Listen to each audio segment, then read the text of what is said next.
Well, it's no secret that the BMW is built for driving pleasure. Call me biased, but I think once you've driven a BMW, it's very hard to enjoy anything else, especially when it comes to an M3. But what if you can take everything out of an M3, throw it into a smaller, lighter BMW, like say the 1 Series? Well, that's exactly what we've done here at Brintech. We are known for building custom cars that we all dream of, and here is a wrap of our latest 1 Series M3 V8 build. So what's good about the M3? Is it the looks? Well, sure. But what really matters when it comes to a car? When you're in the driver's seat, that's when all the important stuff stands out. So we have taken all of that and thrown it into this 130i. So in goes the S65 4-litre engine that revs to 8,400 RPM standard. The dual clutch gearbox that shifts faster than snapping your fingers, and all the other supporting electronics that ties this powertrain together.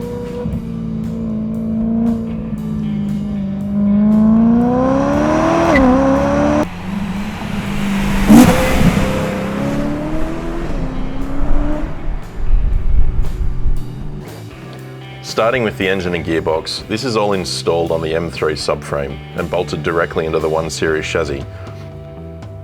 We were able to use a factory transmission crossmember, the M3 tail shaft, with a slight modification to shorten it.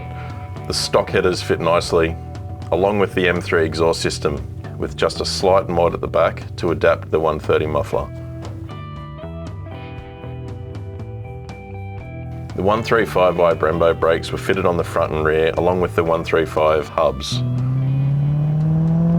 We retained the M3 steering rack and its functions by integrating the Servotronic system, which changes the stiffness of the steering under certain conditions to give the car a much better feel. All of the M3 cooling system was brought across, along with the AC. We have installed a custom oil cooler to suit the 1 Series front bar to maintain maximum engine cooling.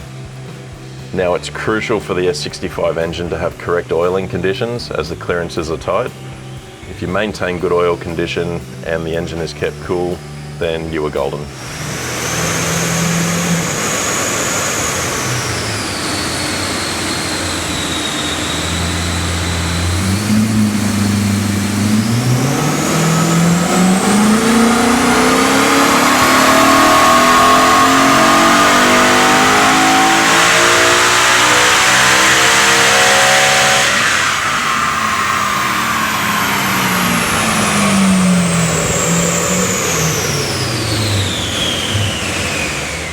In the cabin, we have installed the M3 steering wheel with the paddles, the DCT shifter, along with all the appropriate control buttons, such as the power button, M mode button, etc.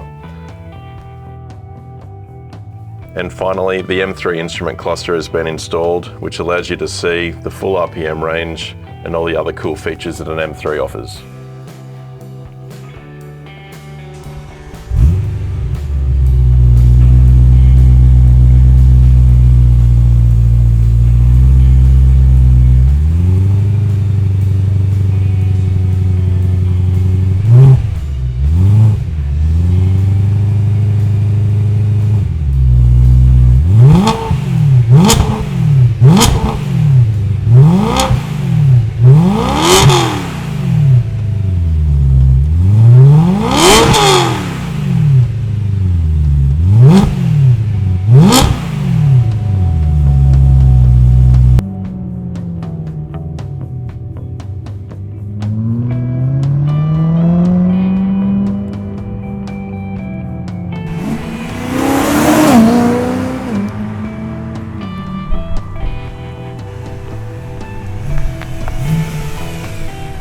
Alright guys, so we've come to the end of the latest 1 Series build, which includes a complete M3 drivetrain. I've got with me Cal, one of our technicians that's been responsible for seeing this one through and building most of the car. I've been in charge of testing it and driving it. Yeah, it's come together real fantastic. We've really enjoyed it.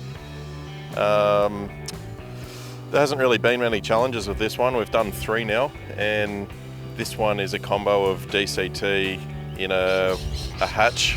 We've done a DCT in a coupe, and a manual hatch was our first one.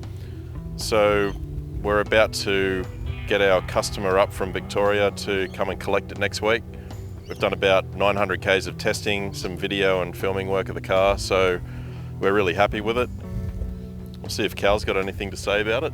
What do you reckon, Cal? Was there any challenges with this one, or? This one, I'd say, was the easiest to do out of the lot. Since we've done them twice before, everything was fairly straightforward and simple. We did run, as Lauren said earlier on, we did run into a few headaches, but it didn't take too long to sort it out. This car in specific out of the lot is my favorite out of them.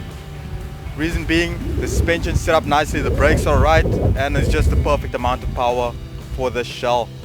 It's just such a well put together car.